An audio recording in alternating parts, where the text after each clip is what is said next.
ದೇವರ ಅತ್ಯಂತ ಪರಿಶುದ್ಧ ನಾಮದಲ್ಲಿ ವಂದಿಸುತ್ತೇನೆ. ಇಂದು ನಾವು ಕೀರ್ತನೆಗಳ ಪುಸ್ತಕದ 22ನೇ ಕೀರ್ತನೆ ಓದಿಕೊಳ್ಳೋಣ. ನನ್ನ ದೇವರೇ, ಯಾಕೆ ನನ್ನನ್ನು ಕೈಬಿಟ್ಟಿದ್ದೀ? ನೀನು ಯಾಕೆ ನನಗೆ ಸಹಾಯ ಮಾಡದೆಯೂ ನನ್ನ ಕೂಗನ್ನು ಕೇಳದೆಯೂ ದೂರವಾಗಿದ್ದೀ? ನನ್ನ ದೇವರೇ, ಹಗಲಿನಲ್ಲಿ ಮೊರೆಯಿಡುತ್ತೇನೆ, ಪ್ರತ್ಯುತ್ತರವೇ ಇಲ್ಲ. ഇരുಳಿನಲ್ಲಿಯೂ ನನಗೆ ಉಪಶಮನವಿಲ್ಲ. ಇಸ್ರಾಯೇಲ್ಯರ ಸ್ತೋತ್ರ ಸಿಂಹಾಸನದಲ್ಲಿರುವಾತನೇ, ನೀನು ಪವಿತ್ರ ಸ್ವರೂಪನು. ನಮ್ಮ ಪೂರ್ವಿಕರು ನಿನ್ನಲ್ಲಿ ಭರವಸವಿಟ್ಟರು, ನಿನ್ನನ್ನು ನಂಬಿ ಉದ್ಧಾರವಾದರು. ನಿನಗೆ ಮೊರೆಯಿಟ್ಟು ವಿಮುಕ್ತರಾದರು, ನಿನ್ನಲ್ಲಿ ವಿಶ್ವಾಸವಿಟ್ಟು ಆಶಾಭಂಗಪಡಲಿಲ್ಲ. ನಾನಾದರೋ ಹುಳದಂತವನೇ ಹೊರತು ಮನುಷ್ಯನಲ್ಲ, ಮನುಷ್ಯರಿಂದ ನಿಂದಿಸಲ್ಪಟ್ಟು ಜನರಿಂದ ತಿರಸ್ಕಾರ ಹೊಂದಿದ್ದೇನೆ. ನನ್ನನ್ನು ನೋಡುವವರೆಲ್ಲರೂ ಹಾಸ್ಯ ಮಾಡುತ್ತಾರೆ, ಅವರು ಓರೆ ತುಟಿ ಮಾಡಿ ತಲೆ ಆಡಿಸುತ್ತಾ.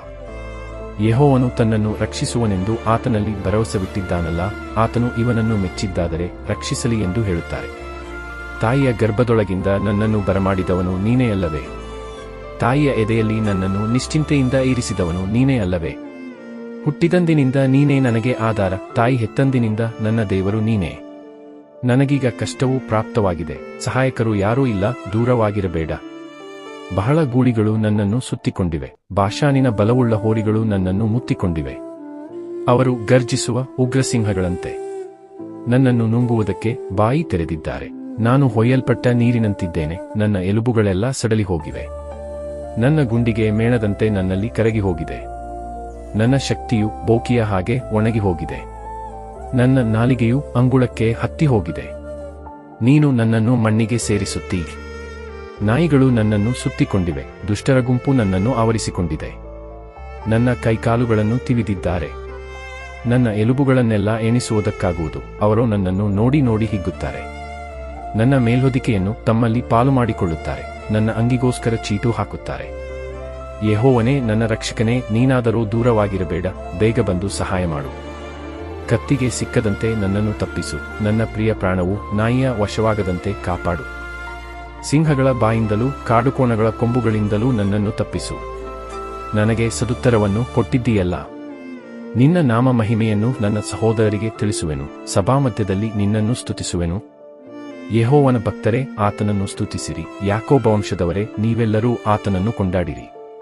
ಇಸ್ರಾಯೇಲ ವಂಶಸ್ಥರೇ, ನೀವೆಲ್ಲರೂ ಆತನಲ್ಲಿ ಭಯಭಕ್ತಿಯುಳ್ಳವರಾಗಿರ್ರಿ. ಆತನು ಕುಗ್ಗಿಹೋದವನ ದುರವಸ್ಥೆಯನ್ನು ತಿರಸ್ಕರಿಸಲಿಲ್ಲ, ಅದಕ್ಕೆ ಅಸಹ್ಯಪಡಲಿಲ್ಲ. ತನ್ನ ಮುಖವನ್ನು ಅವನಿಗೆ ಮರೆಮಾಡದೆ ಅವನ ಪ್ರಾರ್ಥನೆಗೆ ಕಿವಿಗೊಟ್ಟನು. ನಾನು ಮಹಾಸಭೆಯಲ್ಲಿ ಮಾಡುವ ಸ್ತೋತ್ರಕ್ಕೆ ನೀನೇ ಆಧಾರನು, ನನ್ನ ಹರಕೆಗಳನ್ನು ನಿನ್ನ ಭಕ್ತರ ಮುಂದೆ ಸಲ್ಲಿಸುವೆನು. ದೀನರು ಉಂಡು ತೃಪ್ತರಾಗುವರು. ಯೆಹೋವನ ಭಕ್ತರೆಲ್ಲರೂ ಆತನನ್ನು ಕೊಂಡಾಡುವರು. ನಿಮ್ಮ ಅಂತರಾತ್ಮವು ಯಾವಾಗಲೂ ಚೈತನ್ಯವುಳ್ಳದ್ದಾಗಿರಲಿ. ಭೂಮಂಡಲದವರೆಲ್ಲರೂ ಎಚ್ಚರಗೊಂಡು ಯೆಹೋವನ ಕಡೆಗೆ ತಿರುಗಿಕೊಳ್ಳುವರು. ಯೆಹೋವನೇ, ಎಲ್ಲಾ ಜನಾಂಗಗಳವರು ನಿನಗೆ ಅಡ್ಡಬೀಳುವರು. ರಾಜ್ಯವು ಯೆಹೋವನದೇ, ಎಲ್ಲಾ ಜನಾಂಗಗಳಿಗೂ ಆತನೇ ಒಡೆಯನು. ಭೂಲೋಕದಲ್ಲಿರುವ ಪುಷ್ಟರೆಲ್ಲರೂ ಉಂಡು ಆರಾಧಿಸುವರು. ತಮ್ಮ ಜೀವವನ್ನು ಉಳಿಸಿಕೊಳ್ಳಲಾರದೆ ಮಣ್ಣುಪಾಲಾಗುವವರೆಲ್ಲರೂ ಆತನಿಗೆ ಅಡ್ಡಬೀಳುವರು. ಆತನನ್ನು ಸೇವಿಸುವವರ ಸಂತಾನದವರು ಯೆಹೋವನ ಸಂತಾನದವರೆಂದು ಎಣಿಸಲ್ಪಡುವರು. ಅವರು ಬಂದು ಆತನ ನೀತಿಯನ್ನು, ಆತನು ನಡೆಸಿದ ಕಾರ್ಯಗಳನ್ನು ಮುಂದೆ ಹುಟ್ಟುವ ಜನಕ್ಕೆ ತಿಳಿಸುವರು. ದೇವರು ಈ ಕೀರ್ತನ ಭಾಗವನ್ನು ಆಶೀರ್ವದಿಸಲಿ. ಅಮೆನ್.